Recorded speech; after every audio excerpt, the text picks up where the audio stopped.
बिस्मिल्लाहिर्रहमानिर्रहीम। अस्सलाम वालेकुम। उम्मीद करती हूँ आप सब लोग खैरियत से होंगे। तो आज हम करेंगे एक्सरसाइज 3.2। उससे पहले हम कुछ डिफाइन देख लेते हैं, ऑपरेशन देख लेते हैं सेट के ऊपर। जैसे रियल नंबर्स के ऊपर ऑपरेशन होते हैं एडिशन, मल्टीप्लिकेशन, सब्ट्रैक्ट का, ऐसे ही सेट के ऊपर जो ऑपरेशन है हम वो देख लेते हैं। तो हम देखते हैं कि दो सेट हैं, उनका यूनियन हम कैसे लेते हैं। यूनियन में सेट वो तमाम एलिमेंट आ जाते हैं। अगर मैं यहाँ पे दो एलिमेंट लूँ और ये इनका दो सेट लूँ और इनका मैं यूनियन लूँ, तो इन इन यूनियन में वो तमाम एलिमेंट आ जाते हैं जो सेट ए में भी होते हैं और सेट बी में भी होते हैं। यहाँ पे आगे देख लेते हैं इंटरसेक्शन क्या होता है। दो सेट का अगर इंटरसेक्शन लेना है उसमें वो तमाम एलिमेंट आ जाते हैं जो दोनों सेट में कंबाइन होते हैं। अगर ए को मैं ये सेट ले लूँ, बी ये हो मेरे पास, तो इनके इंटरसेक्शन में वो एलिमेंट जाएगा जो कंबाइन है। यहाँ पे देखें तो यहाँ पे 1 आ रहा है, इस सेट में 1 नहीं आ रहा। यहाँ पे 3 आ रहा है, इसमें भी 3 आ रहा है, तो 3 इस इनके इंटरसेक्शन में चला जाएगा। नेक्स्ट देख लेते हैं हम डिसजॉइंट सेट क्या होता है। दो सेट डिसजॉइंट सेट होंगे अगर उनका हम इंटरसेक्शन लें और वो खाली सेट आ जाए। या जैसे यहाँ पे अगर मैं ए को ले लूँ सेट ऑफ ऑड नंबर्स का और और बी को ले लूँ सेट ऑफ इवन नंबर्स, अगर इन दोनों का मैं इंटरसेक्शन लूँ तो इनके यानी कि ऑड और इवन नंबर में कोई चीज़ भी कंबाइन नहीं होती, तो हाँ इनके इंटरसेक्शन में फिर क्या आ जाएगा, खाली सेट आ जाएगा। तो ये डिसजॉइंट सेट की ये एग्जाम्पल बन जाएगी। नेक्स्ट देखें कि डिफरेंस हम कैसे निकालते हैं दो सेट का। अगर यहाँ पे मैं ए और बी दो सेट लूँ, इनका डिफरेंस निकालना चाहूँ, इनके ए माइनस बी करना चाहूँ, तो कैसे आएगा। इनके डिफरेंस में वो तमाम एलिमेंट ए के वो तमाम एलिमेंट आ जाएंगे जो सेट बी में नहीं होंगे। यहाँ देखें तो 1 सेट बी में आ रहा है, 3 नहीं आ रहा, तो इनके डिफरेंस में चला जाएगा। 5 पे आ रहा है सेट बी में। 7 देखें, 7 नहीं आ रहा, तो ये इसके डिफरेंस में चला जाएगा।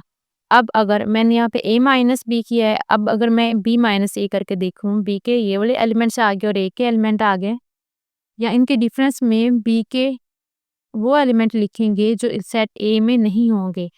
1 सेट b में भी, इसमें भी आ रहा है, a में भी आ रहा है। 2 नहीं आ रहा, 2 लिख देंगे। आगे देखें 5 आ रहा है सेट ए में भी। 6 नहीं आ रहा, तो 6 लिख देंगे। आगे 8 नहीं आ रहा था, तो 8 भी इनके डिफरेंस में चला जाएगा। तो यहाँ पे जो ये जो एक प्रॉपर्टी निकलती है कि जो a माइनस अगर b करें और b माइनस ए करें, तो इनके यहाँ सेम नहीं आ रहे। इसका मतलब है a minus B doesn't equal to b minus A. यहाँ पे ये वाली प्रॉपर्टी होल्ड नहीं करती। वैसे एडिशन में हम देखें तो रियल नंबर्स के में जैसे कम्यूटेटिव प्रॉपर्टी होल्ड करती है, a प्लस बी इक्वल होता है b प्लस ए के।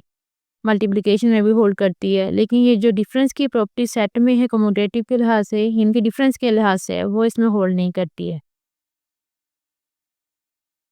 अब हम देख लेते हैं कॉम्प्लीमेंट किस सेट का लेना है तो वो कैसे लेते हैं। अगर मैं ये एक सेट लूँ, ए ये सेट ले लूँ और यू ये सेट ले लूँ, और मैंने ए का कॉम्प्लीमेंट लेना है, तो उसका कॉम्प्लीमेंट हम कैसे लेते हैं। यू क्या होता है, हमारे पास यूनिवर्सल सेट होता है। यू में से ए के एलिमेंट निकाल देंगे, यानी कि यू माइनस ए करेंगे तो ए का कॉम्प्लीमेंट आ जाएगा। यू तो यहाँ पे कौन से एलिमेंट आएंगे, यू के वो एलिमेंट आएंगे जो सेट ए में नहीं होंगे। यहाँ पे देखें यू में 1 आ रहा है, ए में भी 1 आ रहा है, तो वो इनके डिफरेंस में नहीं जाएगा। एक्चुअली यहाँ पे भी हम डिफरेंस ही ले रहे होते हैं, डिफरेंस में भी हम यही काम कर रहे होते हैं और जो कॉम्प्लीमेंट है इसमें भी हम यही काम कर रहे होते हैं। 2 देखिए सेट ए में आ रहा है, तो यहाँ पे नहीं आ रहा था, तो इनके डिफरेंट कॉम्प्लीमेंट में चला जाएगा। 3 आ रहा था, इसको छोड़ दें। 4 नहीं आ रहा था, लिख दिया। 5 भी नहीं आ रहा था, तो ये लिख दिया। तो अगर हमने किसी सेट का कॉम्प्लीमेंट निकालना है तो इसको ऐसे निकालते हैं। नेक्स्ट हम देख लेते हैं कि ओवरलैपिंग सेट कौन से होते हैं। वो सेट अगर दो सेट ऐसे सेट अगर हम उनका इंटरसेक्शन लें और इंटरसेक्शन एम्प्टी सेट ना आए, तो उन सेट को हम कहते हैं कि वो ओवरलैप सेट हैं। जैसे यहाँ पे मैंने नीचे एग्जांपल भी ली है, इनका इंटरसेक्शन लिया है, तो यहाँ पे चेक करो, यहाँ पे 2 नहीं, दोनों सेट में नहीं है। इनके इंटरसेक्शन लेना ना, 3 भी नहीं आ रहा, 4 भी नहीं आ रहा, 5 और 6 5 और 6 दोनों सेट में आ रहा है। तो यहाँ पे देखिए इनका जो इंटरसेक्शन है वो खाली सेट नहीं आया, तो इसका मतलब है ये जो दो सेट हैं ये ओवरलैपिंग सेट है। नेक्स्ट हम कुछ प्रॉपर्टीज देख लेते हैं यूनियन और इंटरसेक्शन की, जैसे हमने रियल नंबर में प्रॉपर्टी देखी थी मल्टीप्लिकेशन और एडिशन के लिहाज से। यहाँ पे फर्स्ट पे देखें, ये है, इसको कहते हैं कम्यूटेटिव प्रॉपर्टी। ये वाली विद रिस्पेक्ट टू यूनियन के लिहाज से है ना, तो ये यूनियन के लिहाज से, जैसे वहाँ पे हमने किया था रियल नंबर में एडिशन और मल्टीप्लिकेशन के लिहाज से, तो A union B equal to B union A, ऐसे इंटरसेक्शन की है। नेक्स्ट देखें, ये हमारे पास 3 इसमें सेट आ रहे हैं, तो ये एसोसिएटिव प्रॉपर्टी है। यूनियन आ रहा है तो यूनियन के लिहाज से है, और ये है इंटरसेक्शन आ रहा है तो इंटरसेक्शन के लिहाज से इसकी एसोसिएटिव प्रॉपर्टी है। आगे वाला देखिए, नेक्स्ट इसका जो ये वाली प्रॉपर्टी आ रही है, ये हमारे पास है सेट में ये distributive property of union over intersection. तो ये क्या आ जाएगा, ए यूनियन, ये इक्वल होता है ए यूनियन बी और इंटरसेक्शन ए यूनियन सी, ये यूनियन के लिहाज से है। और ये जो नीचे वाली है ये distributive property of intersection over union के लिहाज से। और ये जो लास्ट पे ये जो दो प्रॉपर्टीज हैं ए यूनियन बी, इसका कॉम्प्लीमेंट इक्वल है ए का कॉम्प्लीमेंट इंटरसेक्शन बी का कॉम्प्लीमेंट, और एक ए इंटरसेक्शन बी, इसका कॉम्प्लीमेंट इक्वल है ए का कॉम्प्लीमेंट यूनियन बी का कॉम्प्लीमेंट। ये जो दोनों प्रॉपर्टीज है इसको हम डी मॉर्गन लॉ कहते हैं। पेपर में अक्सर इनकी कैसे क्वेश्चन आता है कि आप डी मॉर्गन लॉज को प्रूव करो, और इनकी स्टेटमेंट हमें ये जो प्रॉपर्टीज इनको याद रखना पड़ता है। अब हम इसको क्वेश्चन नंबर 1 देख लेते हैं, एक्सरसाइज 3.2 का। एक्सरसाइज इसके फर्स्ट क्वेश्चन में यू की वैल्यू दी हुई है, यू क्या है, मल्टीपल है 2 का, और ये लेस देन होना चाहिए 30, मतलब 2 के मल्टीपल है और 30 से छोटा है। जो ए दिया है पर मल्टीपल दिया हुआ है 6 का, और बी मल्टीपल है 8 का। यहाँ पे इन क्वेश्चन इसका फर्स्ट पार्ट ये है, list all element of set A and be in tabular form. तो यहाँ पे इन्होंने ये हमें दिए हुए थे, किस फॉर्म में दिए हुए थे, टेबुलर फॉर्म में, तो हमने इसको लिखना है, और ये सेट बिल्डर फॉर्म में हमें दिए हुए थे सेट, इनको हमने टेबुलर फॉर्म में लिखना है। यहाँ पे यू को देखो, यू किसका मल्टीपल है 2 का, और जाना कहाँ तक, हमने 30 तक। तो जितने भी 2 के मल्टीपल हैं हम लिख देंगे, कहाँ तक जाना है 30 तक, क्योंकि यहाँ पे एक्स जो है लेस देन इक्वल, इक्वल का भी साथ में साइन है, तो हमने 30 तक जाना है। आगे देखें, सेट ए है, ए किसका मल्टीपल है 6 का, हमने 6 के सारे मल्टीपल लिख देने, कहाँ तक लिखने हैं, जितने यू में कहा गया, क्योंकि यू सबसे बड़ा सेट होता है, 30 तक है तो 30 तक लिख दिए।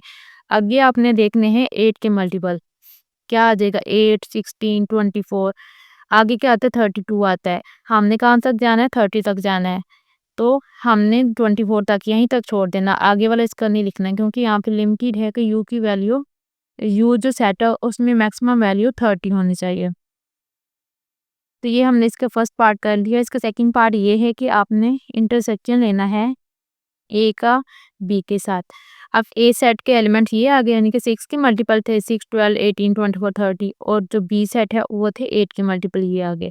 अब यहाँ पे देखें कौन सा एलिमेंट कॉमन आ रहा है, यहाँ पे देख रहे हो आप, इस सेट में देख रहे 6 आ रहा है, यहाँ पे भी नहीं आ रहा, 12 भी नहीं आ रहा, दोनों सेट में देखना है, 16 वो भी नहीं आ रहा, 24 ये भी 24 आ रहा है, और 30 सेट में नहीं आ रहा है, तो इसमें एक ही एलिमेंट कॉमन आ रहा है 24, तो इसका जो इंटरसेक्शन वो 24 आ जाएगा। आगे इसका जो थर्ड पार्ट है उसमें हमने डायग्राम बनानी है। यू यू सेट दिया हुआ था, यू किसका मल्टीपल था 2 का मल्टीपल था, और 30 तक इसमें एलिमेंट थे। जो ए सेट था वो मल्टीपल था 6 का, और बी सेट था मल्टीपल था 8 का। तो यहाँ पे हमने देखा था इनके इंटरसेक्शन में क्या चीज़ आई थी, इंटरसेक्शन में 24 आया था। ये जो हमने रेक्टेंगल बनाई है ये यू है, ये यू है, और ये एक हमने सेट बना लिया, ये ए है और ये बी है, इनके इंटरसेक्शन में 24 आ रहा था, इसलिए ये ओवरलैपिंग दोनों डायग्राम बनी है। ये सेट ए और बी की 24 आ गया, बाकी सेट एक एलिमेंट एक 8 था, 16 था, और 24 ये आ गया। इसके बाद ये जो इसके एलिमेंट थे सेट ए के 6, 12, फिर 18, 24, 30 ये आ गया। इसके बाद ये 2 सेट लिख लिए, इसके बाद यू के जितने भी एलिमेंट बचते हैं हम उसको, ये जो यू वाली डायग्राम है, ये जो शेप है इसकी, इसमें लिख देंगे। इसमें आपने ये नहीं करना यू के ये वाले जो एलिमेंट है इनको देखो ही ना, और बाकी जो सारे एलिमेंट वो भी इसमें लिख दो। इसका मतलब है यू में ये वाले सारे एलिमेंट आ रहे हैं, जो सेट ए और बी में है ये एलिमेंट यू में भी आ रहे हैं, आपने यू के एलिमेंट को इधर साथ सेपरेट अलग नहीं लिखना। तो ये थी आज की वीडियो। सो आपको आज के लेक्चर की समझ आ गई होगी। वीडियो को लाइक करें, चैनल को सब्सक्राइब करें, अपने फ्रेंड के साथ शेयर करें। नेक्स्ट वीडियो में फिर मिलते हैं, तब तक के लिए अल्लाह हाफिज़।